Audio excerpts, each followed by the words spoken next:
الحمد لله الذي لم يتخذ صاحبة ولا ولدا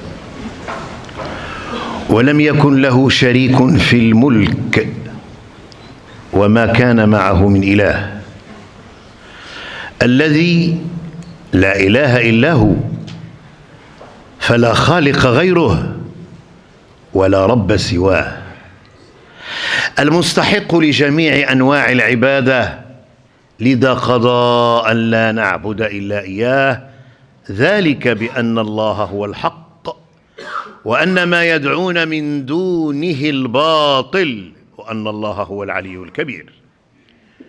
وأشهد أن لا إله إلا الله وحده لا شريك له، وأشهد أن محمدًا عبده ورسوله ومصطفاه من خلقه وخليله، أرسله الحق سبحانه وتعالى بالهدى ودين الحق رحمة للعالمين، فأدى الأمانة وبلغ الرسالة ونصح الأمة وجاهد في الله حق جهاده حتى أتاه اليقين.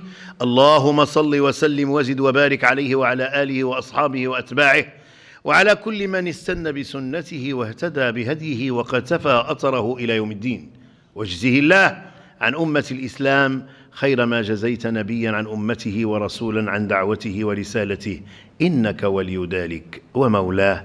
أما بعد، فإن أصدق الحديث كلام الله، وخير الهدي هدي محمد صلى الله عليه وسلم، وشر الأمور محدثاتها، وكل محدثة بدعة، وكل بدعة ضلالة، وكل ضلالة في النار. جعلني الله وإياكم وآباءنا وأمهاتنا من عتقاء النار، آمين يا رب العالمين. إخوة الإيمان، لازلنا مع المقدمة الأساسية والضرورية لقصص الأنبياء. مازالين إن شاء الله مع المقدمة ديال السلسلة الطويلة التي ربما إن أبقانا الله على هذه الأرض ستستمر إلى ما وراء رمضان.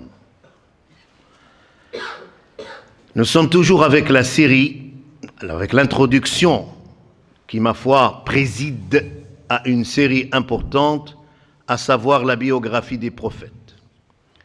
Ce préambule indispensable à cette série relève de toutes les croyances de l'invisible, de tout ce qui est ghaib, les choses qui échappent à l'intelligence soi-disant humaine. Nous sommes actuellement au niveau de la 4e rencontre. La question qui pourrait se poser, c'est que pourquoi cette introduction? Pourquoi la connaissance d'Allah subhanahu wa ta'ala, des anges, du destin? Parce qu'au cours de l'histoire de chaque prophète que nous allons, Inch'Allah, entamer, on aura besoin de cette introduction. Ce sont des éléments, pour ne pas dire des ingrédients indispensables à la compréhension d'un certain nombre de choses. Je donne à titre d'exemple, quand on parle de Sulayman alayhi salam, et quand on va évoquer Harut ou Marut, et quand on va évoquer les autres espèces, on aurait déjà acquis un certain nombre de connaissances de base dans ce sens. إذن لماذا عملنا هذه المقدمة هذه؟ باش نهضروا فيها على من هو الله، وأين كان ربنا قبل أن يخلق خلقه كما جاء في الحديث، وكذلك الملائكة، وكذلك الكتب، وكذلك القدر خيره وشره. لأننا إن شاء الله من بعد غادي نكونوا تنتحدثوا نبي مع نبي من آدم إلى محمد صلى الله عليه وسلم، وهذه القصة غادي تبقى معنا إلى ما وراء رمضان، غادي يكون عندنا حاجة ماسة بهذه الأمور. فنحن الآن في اللقاء الرابع، واللي غادي نقولوا أشنو قلنا فيه في اللقاء الثالث. يعني الحد اللي مضى قلنا شيء أشياء مهمة جدا، واللي هي تتعلق بالخالق جل وعلا. وبديناها بالحديث ديال الذي رواه إمام أحمد والترمذي وابن ماجه إذ قال عن بن رزين اللي قال يا رسول الله أين كان ربنا قبل أن يخلق خلقه؟ وتحدثنا عن هذا الحديث وديلناه، وتحدثنا عن العرش وعن الكرسي وعن هذه الأمور وعن استواء ربنا على عرشه، وذكرنا كذلك السؤال الذي وضع على إمام دار الهجرة مالك بن أنس رضي الله عنه وأرضاه. ثم شرعنا في أمور أثبتها الله في كتابه لنفسه، يعني شرعنا في شي حوايج الله سبحانه وتعالى وصفها لنا في الكتاب ديالو الوصف ديال الذات ديالو العالية، وقلنا فيها ما سنكرره اليوم لأنه أساسي. علاش أساسي؟ الوليد ديالك ملي يسولك يقول لك كيف داير الله وفين كاين الله، باش غتجاوبو؟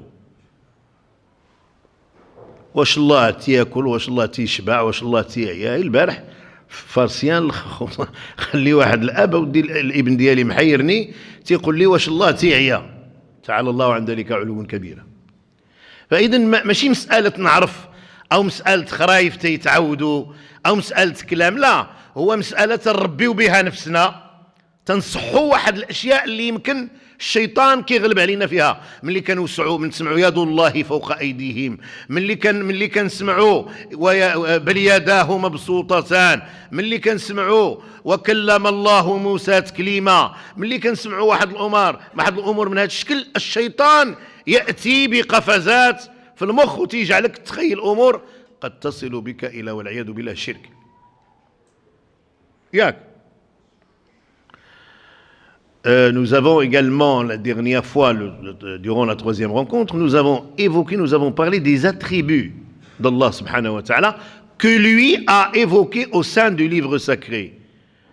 Et que ces attributs-là sont, c'est-à-dire, susceptibles de parsemer, c'est-à-dire dans l'esprit d'un enfant, d'un adolescent, d'un adulte, voire d'un vieillard, un certain nombre de présuppositions, un certain nombre de représentations réelles de choses qui n'ont rien à voir avec Allah subhanahu wa ta'ala. Mais que Allah en avait parlé. Allah a des mains, oui, elle a des mains. Allah a des pieds, oui, elle a des pieds. Allah a ceci, et ceci est vécu par le Coran. Mais la chose qu'il faudrait retenir, c'est qu'il n'y a aucune assimilation de ces attributs avec les nôtres. Laysa kamithlihi shay, wa huwa Sami'ul Basir. Rien ne lui est assimilé, car il est l'audient et le clairvoyant. Donc, à mon esprit, Shaitan, il est en train de me dire Yadullahi fawqa aydihim, la main d'Allah subhanahu wa ta'ala est au-dessus de leurs mains. Alors, ce ne sont pas des doigts, ce ne sont pas des ongles, ce n'est pas le revers de la main, ce n'est pas la paume, ce n'est pas le bras, ce n'est pas l'avant-bras. Mais la main, oui, on dit ça existe, oui, Allah a dit ça, nous disons oui. Nous croyons fermement à ça, mais on ne fait aucune représentation, ni assimilation, ni quoi que ce soit. Voilà la chose qu'il faudrait dire à nos enfants. Car quand on parle de « Wa kallama Allahu Musa taklima », alors c'est-à-dire que Allah a parlé à Moussa, hein? Alors là, on imagine un appareil phonateur, autrement dit un être avec des poumons, dont l'air sort, qui traverse la trachée artère, qui traverse également les pharynges, qui sort par la bouche, il y a la langue, il y a la bouche. Alors non. Quel mot? Oui. At-tklim, oui. Ma'loum. Comment? On ignore. La croyance en ça est une obligation. Et le fait d'aller au-delà de cette croyance, de se poser des questions, de faire des spéculations, c'est une chose formellement interdite. Voire il fait partie des grands péchés. C'était la rencontre du dimanche dernier. Aujourd'hui, nous allons évoquer une deuxième fois كذلك hadith Jibril. بدينا بحديث جبريل واللي هو أساس أركان الإيمان والإسلام وتعريف لدرجة الإحسان والساعة وعلامات الساعة، يعني ما جاء به جبريل الملك الأمين الذي علمنا ديننا كما جاء في هذا الحديث. يقول هذا الحديث: بينما نحن جلوس عند رسول الله صلى الله عليه وسلم. هذه حديث تقول لولدك ملي تكون جالس وتقول له كانوا الصحابة عمر بن الخطاب، أبا بكر الصديق، عبد الرحمن بن عوف، عثمان بن عفان، علي بن أبي طالب، عدد كبير ديال الصحابة، طلحة بن عبيد الله، عبد الله بن مسعود، عبد الله بن عمر. هاد الصحابة كانوا بين رسول الله، وكان بينهم عمر بن الخطاب الذي روى هذا الحديث، هو اللي روى لنا هذا الحديث. قال لك: بينما نحن جلوس عند رسول الله اطلع علينا رجل ما تعرفوش، شديد سواد الشعر شديد بياض الثياب. حديث يعني روعة بمكان. أنا قريت هذا الحديث في الجامعة القرويين مدة 8 سنين باللغتين، جامعة القرويين، أنه صفي الدين والإيمان والإحسان كله مجموع في هذا الحديث وعلامات الساعة، يعني ما يمكنك أن تتمسك به وتعتقده. شديد سواد الشعر شديد بياض الثياب. هنا كنا شرحنا على أن خصك تعرف أن المدينة المنورة في عهد رسول الله صلى الله عليه وسلم ما كانتش كي كتشوفها الآن. المدينة المنورة كلها في عهد رسول الله صلى الله عليه وسلم قد المسجد النبوي اللي مشى للعمرة والحج. المسجد النبوي هي هذيك المدينة المنورة، يعني إلى جينا نقولوا الجغرافية الحالية في ذاك الباب، فكانت صغيرة وكانوا الناس معروفين. فدخل عليهم رجل شديد سواد شعر، ما كاين لا غبرة لأنه مسافر جاي من شي محل بعيد، الثياب ما فيه حتى شي وسخ. فجلس إلى النبي صلى الله عليه وسلم وأسند ركبتيه إلى ركبتيه ووضع كفيه على فخذيه وقال: يا رسول الله، أو قال: يا محمد، أخبرني عن الإسلام. فقال: الإسلام أن تشهد أن لا إله إلا الله وأن محمد رسول الله وتقيم الصلاة وتؤتي الزكاة وتصوم رمضان وتحج البيت إن استطعت إلى ذلك سبيلا. هذا هو الإسلام. فكل مسلم تيشهد بلا إله إلا الله ومحمد رسول الله وتيصلي وتيقيم الصلاة وتيحج وتيزكي لا عنده المال، هذا مسلم لا حق لك إطلاقا في أن تكفره. يمكن يكون عاصي، ولكن غير نبداو نكفروا أي واحد ما عندوش اللحية كافر، ما لابسش هكذا كافر، ما عملش هكذا كافر. يا أخي، ترتكب ذنبا عظيما بتكفيرك لإنسان قال: أشهد أن لا إله إلا الله وأن محمد رسول الله. لكن أعلى من درجة الإسلام هو السؤال الثاني. فقال له: صدقت. فعجبنا له يسأله ويصدقه. يعني من آداب السؤال أنني كنسأل على شي حاجة اللي ما كنعرفهاش، واللي كيسأل على شي حاجة اللي ما كيعرفهاش زعما باش يحير شي واحد كيسميوه العلماء سؤال الفاسق. أنا كنسول على شي حاجة ما تنعرفهاش، وإلا كان عندي الشك في شي حاجة كنعرفها وبغيت نتحقق منها، اسألوا أهل الذكر إن كنتم لا تعلمون. نمشي عند الناس اللي كنعرف عندهم حصيلة علمية وتنسولهم. وإلا كنتي ما عارفش قول ما عارفش، لأن الإمام مالك قال ما عارفش، قال لا أدري، ومن قال لا أدري علمه الله ما لا يدري. فقال: أخبرني عن الإيمان، وهو الموضوع ديالنا. قال: الإيمان أن تؤمن بالله وملائكته وكتبه ورسله واليوم الآخر وأن تؤمن بقدره خيره وشره. تؤمن بالله، الله أعطينا عليه صور الله سبحانه وتعالى، ونستغفر الله إن كنا قد قصرنا بذلك صورة. والآن الملائكة، شكون هما الملائكة؟ منين خلقوا؟ كي دايرين؟ شحال عددهم؟ ما هي أسمائهم؟ وأنا مطالب كمؤمن أنني نؤمن، معناه أصدق وأقول بلساني وأعتقد بقلبي وأعمل بجوارحي. فمن هم الملائكة؟ وكم عددهم؟ وما هي رسالاتهم؟ اليوم سنتعرف على بعض الأمور من الملائكة، وغادي يمكن يسولونا عليها وليداتنا ونعرفوا نجاوبوهم، ماشي غير من دماغنا وشنو قالوا لنا الناس، ولكن عن طريق ما جاء به القرآن الكريم وسنة الحبيب المصطفى صلوات الله عليه. Donc, nous avons évoqué également l'introduction par laquelle nous avons commencé, c'est-à-dire cette série, à savoir Hadith Jibril. Jibril, c'est un ange, parmi l'ange numéro 1. On l'appelle dans la traduction, disons, chrétienne Gabriel, mais il faut dire Jibril, alayhi salam. Alors là, il est descendu, mais cette fois, il a été sous la forme d'un homme, d'un être humain. Et nous allons parler, est-ce que les anges changent d'allure et comment ils le font et par quel ordre? Pour que nous puissions effacer de notre tête toute assimilation erronée que Shaitan nous dicte. Ou pour dire en fin de compte, il n'y a pas d'ange. Attention, nous allons expliquer. Si tu ne crois pas aux anges, nous allons expliquer que tout ce que tu es en train de faire est basé sur du néant et que tu es en train de jouer avec ta croyance et ta foi. Donc, Hadith Jibril, c'est-à-dire Omar ibn al-Khattab radiyallahu anhu wa arda, nous rappelle que pendant qu'ils étaient autour de Muhammad sallallahu alayhi wa sallam, il y avait un homme dont la noirceur du cheveu était splendide, ainsi que les habillements étaient d'une blancheur extraordinaire. Cela connote que cette personne est inconnue de la part de la totalité de Sahaba, parce qu'il faut savoir que la Médine n'était pas à la dimension actuelle, avec des gratte-ciel, avec tout ce que vous voyez à travers images, ou que peut-être vous avez vu réellement. La dimension de la mosquée de Muhammad sallallahu alayhi wa sallam, c'était la superficie sur laquelle existait Médine. Autrement dit, c'était un espace très limité. Et toutes les personnes qui habitaient la Mecque étaient connues.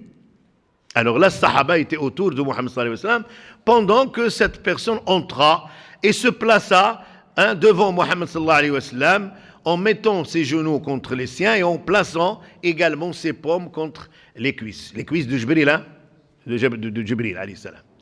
Il lui a posé des questions concernant la définition de l'islam, la définition de la foi, la définition également d'un haut degré au-delà de l'iman, c'est-à-dire l'ihsan, en lui posant des questions sur le jour du jugement dernier et sur les signes. Et à la fin, Rasul sallallahu alayhi wa sallam interrogea l'auditoire en leur disant: est-ce que vous connaissez la personne qui est venue m'interroger? Ils ont dit non, ya Rasulullah. Il dit: c'est Jibril qui est venu vous apprendre votre religion.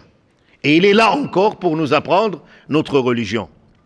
Il ne faut pas que nous écartions d'un revers de main ce hadith important.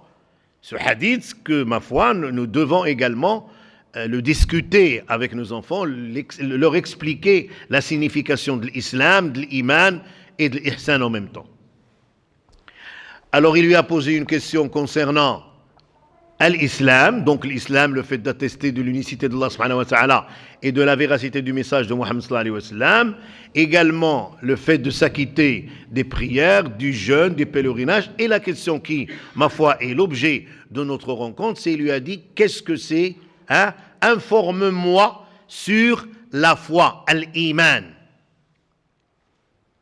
Il lui a dit: al-iman, il faut que tu crois en Allah et en ses anges. Et nous allons parler pendant 2 dimanches, 2 épisodes des anges, celle-ci et la prochaine fois, Inch'Allah. C'est un sujet très vaste, je l'ai rétréci, je l'ai résumé pour donner uniquement l'essentiel.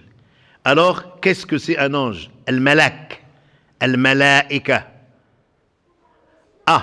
Croire aux anges est une obligation. Et celui qui nie l'existence des anges, il tombe dans la mécréance, ipso facto, c'est-à-dire immédiatement. Celui qui dit: bon, je n'ai pas vu. Donc tout ce qui relève de l'invisible fait partie quand même de la foi. Il faut y croire fermement, sans avoir le moindre doute. Car ceci risque également de nous induire dans la mécréance immédiate et imminente. شكون هما الملائكة؟ الإيمان بهم هو واجب، وهما من الغيب، وكل شيء من الغيب الذي جاء في القرآن الكريم يجب الإيمان به والتصديق به. ما خش يدخل لك الشك نهائيا. الجنون ما كاينينش، حتى هما في الغيب نؤمن بهم. إنما الله سبحانه وتعالى في كتابه الكريم ذكر الجن في شيء وذكر الملائكة في شيء. الملائكة شيء آخر. فقبل ما نتحدثوا عن الملائكة، هذا حديث جبريل شنو أعطانا؟ أعطانا ما يسمى 6 أركان ديال الإيمان. 6 ديال الأركان ديال الإيمان. كاين 5 ديال الأركان في الإسلام، وكاين 6 ديال الأركان في الإيمان. وهذه الأركان لا بد للإنسان أن يؤمن بهم. عدم الإيمان بواحد منهم يسقط الإيمان بحذافيره. ولكن قبل ما نعرفوا هذا الشيء، شنو هو الركن؟ ما هو الركن؟ كنسمعوا الركن أركان الصلاة، أركان الحج، أركان الوضوء، وكنسمعوا الواجب في الحج، الركن والواجب والسنة. شنو هو الركن؟ منين يقولها لك ولدك؟ أركان الإسلام 5 جاتي تغنى بها، ولكن شنو هو الركن؟ هاد الجامعة علاش مبنية؟ على السواري. إلا زولنا شي سارية ينهد البناء. فالإيمان إذا لم تؤمن بالملائكة أو بالكتب انهد بناء الإيمان، لأن كلهم من الغيبيات، والجن هو من الغيبيات. علاش ماشي ركن من أركان الإيمان؟ نؤمن بهم. اللي تيقول لك الجن ما كاينش، وكاينه سورة الجن في القرآن الكريم. وخلق الجان من مارج من نار، فين خليتيها؟ ولكن هما ماشي ركن. علاش؟ هما بحالنا من حيث الاختيار. ربي خلقهم بحالنا، حنا هما الثقلين، هما وحنا. منهم الكافر ومنهم المؤمن ومنهم العاصي ومنهم كذا ومنهم كذا ومنهم كذا، وخلقهم الاختيار. ولكن الملائكة لا. الملائكة عدم الإيمان والتصديق بالملائكة، سمياتهم، الوظائف ديالهم، علاش خلقهم الله، اش كيعملوا، اش كيديروا، شنو الواجب ديالهم. الا مشيتي حتى كذبتي بالملائكة طيحتي الايمان كامل وطيحتي الاسلام. علاش؟ طيب، الا ما امنتيش بالملائكة اذا جبريل ما كاينش، ولا لا؟ الا قلتي الملائكة ما كاينينش، حنا باش نبينوا ان كيطيح الايمان كامل. إلا قلتي جبريل ما كاينش، يعني الملائكة ما كاينينش، جبريل ما كاينش. ولكن كاين جبريل، هو اللي تيهبط القرآن إلى محمد صلى الله عليه وسلم. إذن صلى الله عليه وسلم لم يكن رسولا، تعالى الله عن ذلك. كيف وصلنا القرآن إلا ما كاينش الملائكة؟ فوالا الارغيومون باش تقول أن إلا كتآمن بالقرآن، شكون اللي نزلو؟ جبريل عليه السلام. على من؟ على محمد صلى الله عليه وسلم. ثم تيقولنا الله سبحانه وتعالى أن عندنا 2 ملائكة تيسجلوا. إلا ما آمناش بهم، إوا ما كاين تسجيل، غنديروا اللي بغينا. الربا عظيم حلو، الفساد، الخمر، ما كاينش يوم. ثم تنقولوا كاين ملك ديال ملك النار وملك الجنة. إلا ما كانوش نعيثوا في الأرض فسادا. إذن الملائكة هم مخلوقات الله جل وعلا، الإيمان والتصديق بهم واجب. إلا بطلتي ملك بطلتي الدين كامل، لأن الإيمان بالملائكة ركن. ولكن إلا قلتي الجن ما كاينش، ما هبطتيش الإيمان، ما طيحتيش الإيمان، لأن الإيمان بالجنون حق موجود، ولكن ماشي ركن من أركان الإيمان. ولهذا الله قال في الحديث رسول الله صلى الله عليه وسلم أنه الإيمان بالملائكة من أركان الإيمان. طيب. Donc la croyance, la foi qu'il faudrait avoir aux anges, الملائكة, est une obligation et fait partie des piliers de la foi. Car un pilier, si on essaye, rukn, le pilier c'est la chose sur laquelle s'appuie une construction, une chose. Si on détruit ce pilier, cela veut dire que tout le bâtiment s'écroule.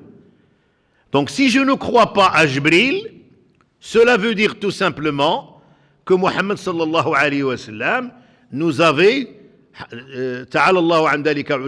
nous avait menti, il n'y avait pas de prophète, car Jibril était chargé de faire descendre les livres et les recommandations divines sur tous les prophètes. Donc il n'y a aucun prophète, c'est du mensonge, et voilà, tu tombes dans la mécréance ipso facto. Donc il n'y a pas de Coran, il n'y a pas de Mohammed, il n'y a rien du tout. Alors que la croyance, c'est un pilier qui doit me dire que les anges, oui, il existe parce que, alhamdoulilah, donc on va raconter l'histoire de Lot, alayhi salam, quand les deux anges sont venus le voir, vous allez dire, oui, il y en a des anges qui sont venus, il y en a 3, nous allons, Inch'Allah, les citer, Jibril, wa Israfil, wa Mikaïl, qui sont descendus sur l'autre, pour l'histoire, une histoire extraordinaire et manifeste, qui a été démontrée par la science actuelle.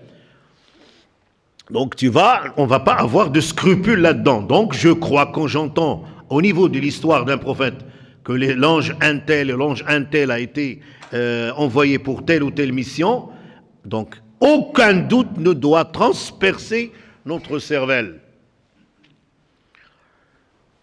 Et on va également des anges qui sont chargés quand même d'inscrire nos péchés et nos bonus.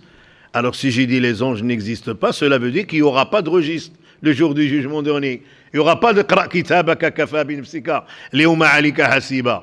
Il n'y aura ni registre, ni rien du tout. Donc, il n'y aura pas de hisab, il n'y aura pas de iqab, il n'y aura pas d'enfer, il n'y aura pas de choses comme ça. Donc voilà, ce sont de petits exemples, et on a davantage, mais il faudrait avoir présent à l'esprit que la croyance en Allah fait partie de la croyance aux anges également. Et c'est lui qui les a créés. Et les anges étaient des messagers d'Allah subhanahu wa ta'ala qui traversaient par le Mi'raj, l'instrument par lequel ils traversent les cieux et terres pendant une journée qui, ma foi, est comptée selon le Coran 50 000 années. Et nous allons parler de ces 50 000. Est-ce l'année, notre année, ou est-ce autre chose? C'est-à-dire la notion du temps coranique et la notion du temps humain. Comment on va évaluer ce genre de choses? Allah subhanahu wa ta'ala, il a dit Alhamdulillahi fatiri samawati wal ard, ja'ilil malaikati rusula, uli ajnihatin, mathna, wa thulatha wa ruba'. Donc, il nous donne, Allah subhanahu wa ta'ala, une image des anges. Nous allons, Inch'Allah, décrire avec détail comment Allah nous les a décrits. Donc il faut avoir présent à l'esprit la création de ces anges, des anges. Maintenant, كيفاش تخلقوا منين تخلقوا هاد الملائكة؟ احنا من طين، من حماء مسنون، من صلصال كالفخار، من تراب، من نطفة، والملائكة منين؟ من؟ شمن نور؟ شمن فولتاج؟ لا يعرفه أحد، نور من الله، لا أحد ذهب ليقول شمن نور. حتى مني كتقول الله نور السماوات والأرض، أعطاك الله تشبيه قريب، مثل نوره كمشكاة فيها مصباح إلى آخر الآية. أي نور؟ الله أعلم به. الجان منين خلق الله الملائكة، وخلق الجان وخلق البشر. الجان من مارج من نار، ولذلك افتخر إبليس وقال أنا خلقتني من نار وهو خلقته من طين. فالإنسان جميع المخلوقات خلقت من ماء، احنا خلقنا من ماء مهين، يعني نطفة جعلت منا إنسان. فإذن الملائكة خلقوا من نور. شنو هذا النور؟ الله هو الذي يعلم بشكله، ولا أحد يعرف هذا النور كيف هو.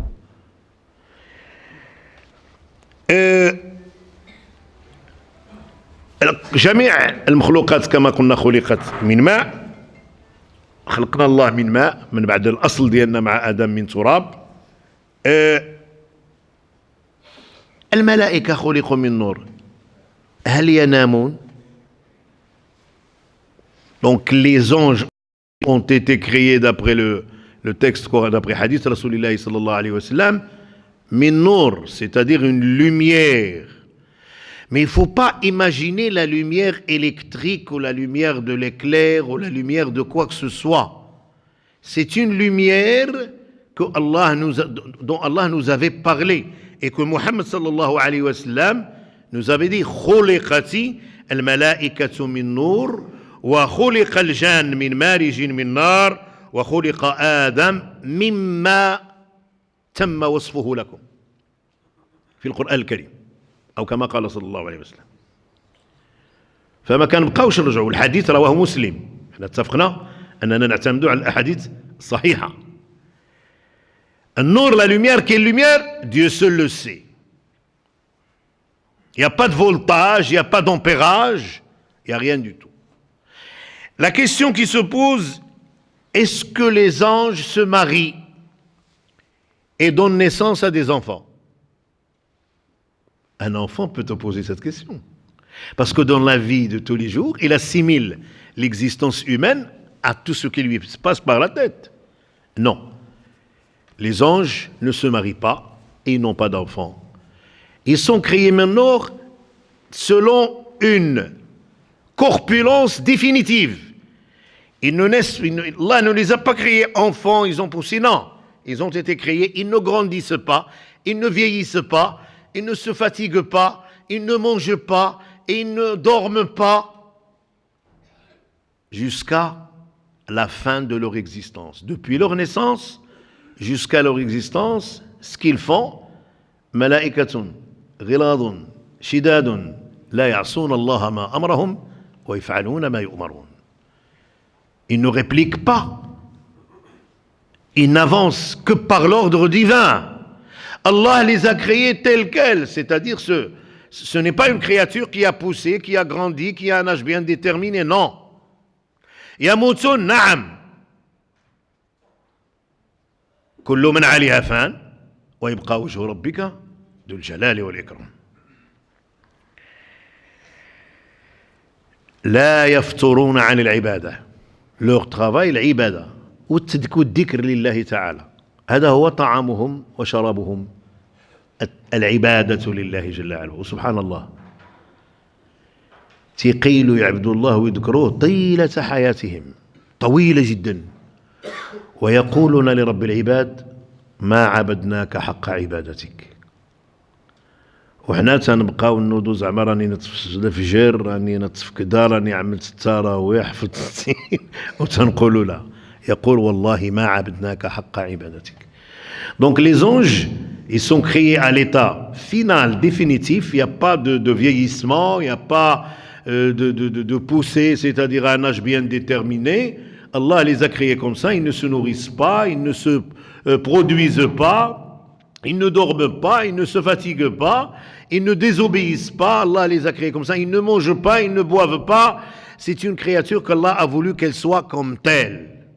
Leur mission, c'est d'accomplir les ordres divins. Voilà. Et il y a une question sine qua non qu'il faudrait se poser.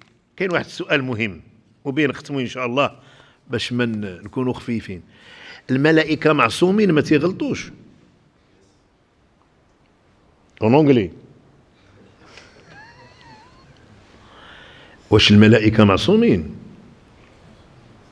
C'est-à-dire, est-ce que les anges ne commettent pas de péché? Est-ce que les anges ne désobéissent pas à Allah? Hein? Est-ce que c'est vrai? Alors là, il y a une ambiguïté qu'il faudrait lever et qui existe au niveau du Coran et que les gens comprennent mal. Surat al-Baqarah. C'est l'histoire de Harut wa Marut. Et des gens qui tissent de toutes pièces des histoires qui, ma foi, mettent ou sèment le doute dans les esprits un petit peu fragiles, j'allais dire. Est-ce que les anges ne commettent pas de péché, ne se trompent pas? Qu'est-ce que tu en dis? Les anges, est-ce qu'ils se trompent? Hein? Hein, ouais, Allah j'ai dit. Un petit sondage. Hein?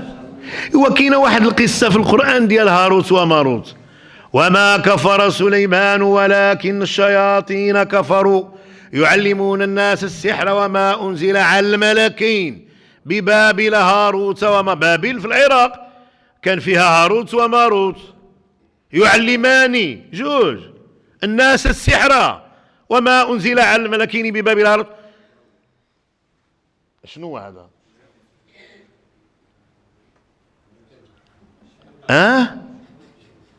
قصة هذه. الملائكة معصومين أو ما معصومينش، كاين جوج أقوال ديال العلماء. احنا ما كنهضروش من راسنا، كاين أقوال سادتنا العلماء جزاهم الله خيرا. كاين من العلماء اللي تيقول لك ما معصومين شيء، تيداروا الذنوب وتيجيبوا لك القصة ديال هاروت وماروت. شنو هي القصة ديال هاروت وماروت؟ كاينه في ابن كثير وكاينه في واحد العدد ديال الشروح، ومذكور في القرآن هاروت وماروت. هاروت وماروت جوج ملائكة، سا سي سور.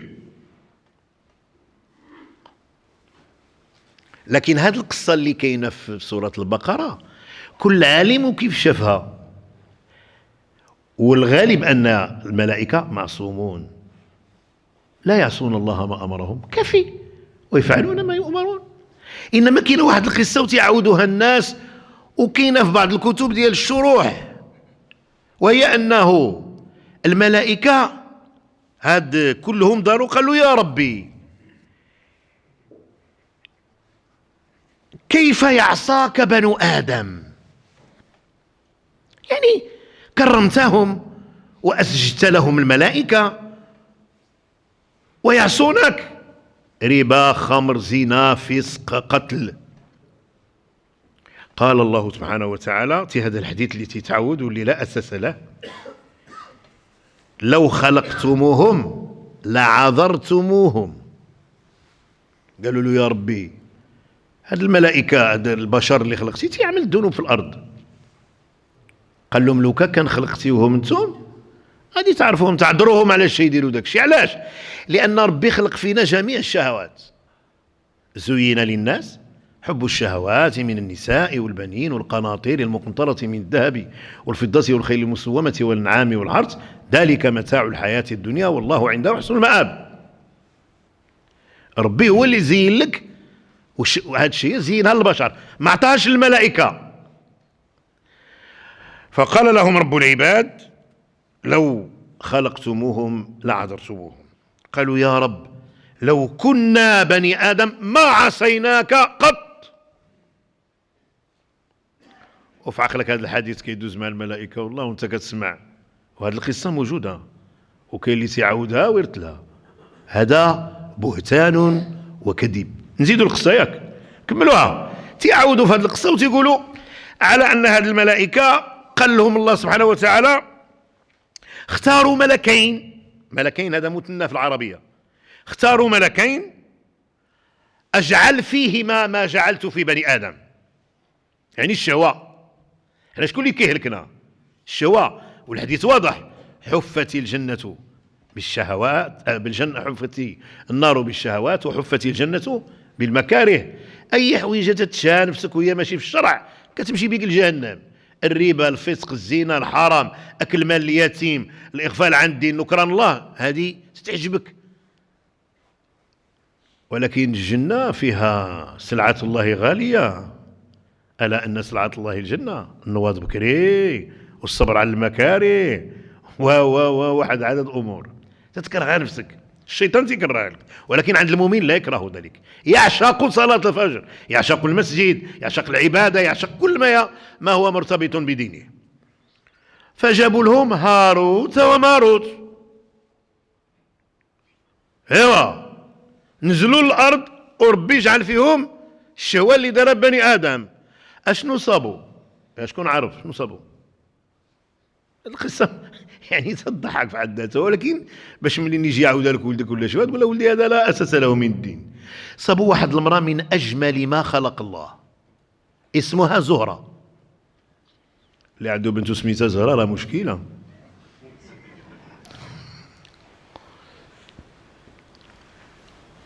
وزهرة راه اسم كوكب، وهذه القصة كتبدا من بن عمر شاف ذاك الكوكب. فيعني الرواية خاطئة لا أساس لها.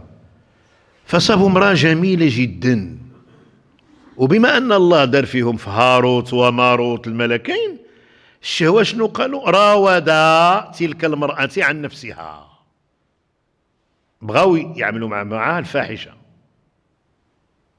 فقالت لهم إلا بغيتي نعمل معكم الفاحشة قتلوا هذا الولد اللي جاني من الزنا وشربوا الخمر.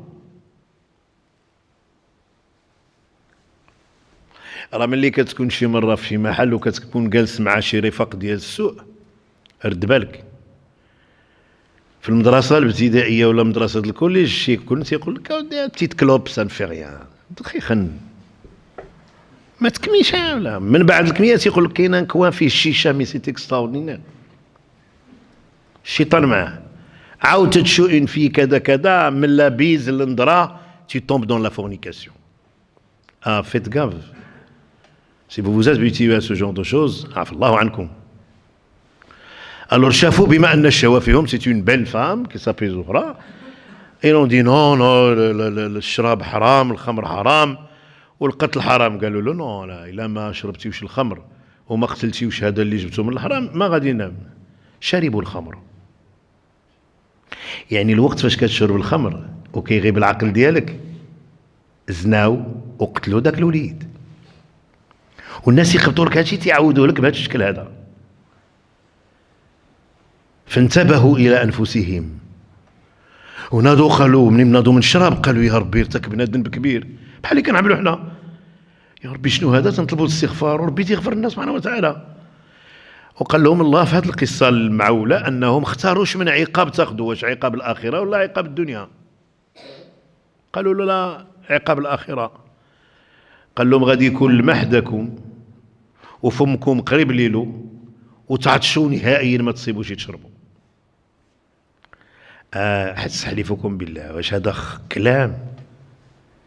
هذا كلام تيعاودوه ناس وتيقولوه وتيعاودوه لعباد الله وتتصيبوا مكتوب، وخصوصا الناس اللي كيمشيو يقلبوا على الدين في بعض لي سيت. هذه قصة لا أساس لها من الواقع. الملائكة معصومون لا يعصون الله ما أمرهم ويفعلون ما يؤمرون. القصة اللي كتبين على أنهم ملائكة وكتشرح داك الشيء اللي في القرآن الكريم غادي ناخذوها مع قصة سليمان عليه السلام اللي نوصلوا لسليمان ونجبدوا السحر ونجبدوا أمور كثيرة جدا في القصة ديال سيدنا سليمان عليه السلام. Donc les anges, il y a deux versions de deux scientifiques, de deux érudits. Des deux érudits. Certains érudits se reposent sur une histoire tissée de toutes pièces, autrement dit, une mosaïque extraordinaire de mensonges, que vous allez peut-être entendre à travers votre existence, ou que vous allez peut-être lire, et vous allez y croire, et en croyant à ce blasphème, j'allais dire, peut vous conduire à le fait de négliger radicalement les anges et tout ça. Alors dans le Coran al-Karim, Surat al-Baqarah, on parle de deux anges, Harut wa Marut. Effectivement, Allah les a cités dans le Coran, mais là, l'explication de ce verset a été expliquée de deux manières différentes. La première conclusion était que les anges peuvent commettre des péchés, ils ne sont pas intacts ni indemnes. La deuxième version qui est véridique, et que nous allons, Inch'Allah, détailler, lors quand nous parlerons, Inch'Allah, de Sulayman alayhi salam. Ils ont parlé de deux anges qui, ma foi, se sont adressés à Allah subhanahu wa ta'ala en lui disant « Ya Allah, pourquoi tu as créé les êtres humains, tu les as glorifiés, tu les as honorés, tu as fait prosterner les anges pour eux, et ils commettent des péchés sur la terre. » Allah, il leur a dit « Si vous les avez créés, vous l'auriez excusé parce que j'ai placé en eux ce qu'on appelle l'envie. Et le Coran parle de ça. Tu as envie de quelque chose, c'est Allah qui a créé ça. Mais qui t'a donné des balises et des règles pour que tu puisses quand même ne pas outrepasser les limites que Allah t'avait données. Il a interdit la fornication, il t'a donné la possibilité de te marier. Il t'a interdit la boisson alcoolique, mais il t'a donné toutes les boissons possibles. Et ce sont des épreuves pour l'être humain. Et Allah a voulu que l'espèce humaine soit de telle manière. Donc ces deux anges, ils ont dit à Allah, si nous descendons la terre, si nous devenons, c'est-à-dire comme l'être humain, nous n'allons pas commettre de péché, loin de là. Allah a dit, choisissez deux anges, et je vais placer en eux ce que j'ai placé dans ma créature humaine. Ils sont descendus, Harut ou Marut, d'après ce tissage de mensonges qui est fréquent et qui se trouve à travers un certain nombre d'écrits et de manières d'expliquer. Moi, je l'ai lu il y a de cela belle lurette. Je voudrais que nous partagions ce genre de choses, ce genre de mensonges, pour que vous écartiez dans votre esprit ce genre de choses qui arrivent à maintes reprises à travers l'explication du Coran al-Karim. Ils sont descendus et une fois sur terre, transformés en espèces humaines, avec tous les envies qu'ils ont, ils ont rencontré une belle femme d'une beauté extraordinaire qui s'appelle Zohra. Et alors là, poussés par l'envie, poussés par le charme, par Shaitan également qui était là, parce que Shaitan est avec l'être humain, ils ont essayé quand même d'avoir une relation illicite, rejetée avec cette femme. La femme a posé ses conditions. Vous ne pouvez pas me toucher si vous ne buvez pas l'alcool qui est devant moi et si vous ne tuez pas ce bâtard que j'avais eu dans une relation illicite. Et ils ont dit, mais non, c'est haram. Ça vous arrive à chaque fois de dire ça. Et alors Shaitan, il vient et vous dit, mais non, regardez comment il est dans vos lycées. Je parle aux jeunes, à mes enfants. Quelqu'un qui est à côté de vous et qui vous dit, mais écoute, hein, un petit clope, ça fait du bien, ça te fait jeter dans la nature. Hein? Yak. Voilà, je te prépare un petit machin. Et également, quand tu grandis, tu fréquentes des gens qui boivent et qui vont dans des bars. Il a la main dans une bouteille, mais goûte, mais tu es un petit peu homme, tu n'es pas un homme. Tu n'es pas un homme si tu bois. Tu tombes dans le piège. Et surtout, si tu es devant une fille, il te dit, mais non, mais prends, c'est une clope, il est extraordinaire, c'est Marlboro avec quelque chose dedans qui te fait comprendre la mathématique, la physique et la chimie et tout le bazar. Parce que lui, il est tombé dans l'abîme. C'est ça, la tentation. C'est là où il y a la force de quelqu'un qui croit en Allah subhanahu wa ta'ala, qui se dit, mais une fois, il te donne le petit joint, bien fait, avec de la cocaïne ou quelque chose comme ça, ou avec du cannabis. La prochaine fois, il te dit non, mais il faut verser de l'argent. Et alors là, tu vas, de fil en aiguille, de devenir quelqu'un de drogué. Et alors là, tu vas vendre la montre de ta maman, voler les bracelets, frapper ta main, tuer, faire ça. Et alors là, c'est le désastre. Alors ces Harut ou Marut, ils ont refusé, mais ils ont dit, bon, pour oublier, on va prendre, Inch'Allah, le vin. Ils ont bu le vin, ils ont perdu la raison, alors ils ont fait la fornication, ils ont tué le gosse. C'est une histoire fausse qui n'a aucun sens. C'est une mauvaise interprétation du texte coranique qui existe sur Al-Baqarah. Mais à travers cette histoire, on tire ce genre de morale. Parce que l'être humain, il est poussé par cette force satanique. Dans ce domaine, il faudrait s'armer de science et de savoir. Il y a encore la version véridique, c'est que les anges sont indemnes, ils ne peuvent en aucun cas commettre un péché pareil. Parce que dans le Coran, ce sont des créatures qui ne disent que oui à Allah subhanahu wa ta'ala. Maintenant, leur nom, leur nombre, leur mission, شنو هو العدد ديالهم الأسماء الملائكة شنو هما الوظائف ديالهم c'est le sujet إن شاء الله de dimanche prochain موضوع الأحد المقبل بحول الله عدد الملائكة، أين هم، ماذا يفعلون، اش كيديروا، شنو الأسماء ديالهم، pour que nous puissions avoir une idée de ces créatures qui ont été créées de lumière. ربنا لا تؤاخذنا إن نسينا أو أخطأنا، ربنا ولا تحمل علينا إصرا كما حملته على الذين من قبلنا، ربنا ولا تحملنا ما لا طاقة لنا به، اعف عنا واغفر لنا وارحمنا، أنت مولانا فانصرنا على القوم الكافرين. اللهم اهدنا فيمن هديت، وعافنا فيمن عافيت، وتولنا فيمن توليت، واكفنا واصرف عنا شر ما قضيت. لا تدع في مقامنا هذا هما إلا فرجته، ولا مريضا إلا شفيته، ولا دينا إلا قضيته، ولا مريدا العفاف إلا زوجته، ولا مريد الخلفة إلا يا أرحم الراحمين رزقته، إنك ولي ذلك والقادر عليه. ربنا ظلمنا أنفسنا وإن لم تغفر لنا وترحمنا لنكونن من الخاسرين. ربنا هب لنا من زواجنا وذريتنا قرة أعين واجعلنا للمتقين إماما.